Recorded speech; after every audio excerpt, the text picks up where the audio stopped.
First, she wanted General Chiwenga out so that she can impose a stooge.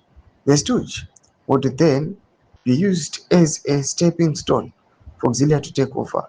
This did not materialize, but they remained relentless in their plot. He doesn't want Auxilia to take over anyway, but one of their sons. Zarabina mashukana mdanyo kwa pankwa ine, patuona kuti recently pane a document yatikana kuti rakazonalifaiwa nana Nick Mangwana vachiti people must respect the first lady. Panguva ine ikonikwa kunzi pane maportraits aifanira kuti manufacture achinoprindiwa and so forth.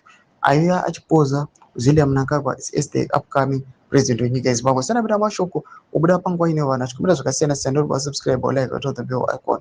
Majara also anouya achiposta achiti Mnangagwa's wife and children have requested to have General Chiwenga replaced by Auxilia's friend. To complete the Mafidi dynasty, they want a female VP nominated from the Women's League. Allegedly, Auxilia met a number of women near offices and PFH quarters, second floor, to plot the move.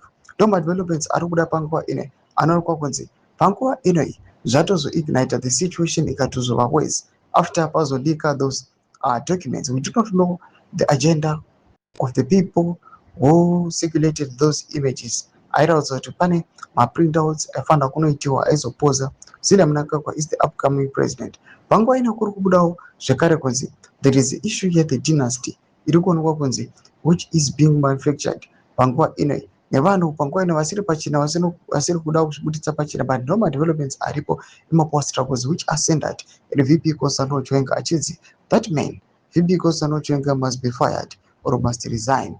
Kuipinde vanhu vanenge vari aligned the faction ava yezvigananda. Pinda comment section medu dzofungura any more to pamusoro pechitiko ichi.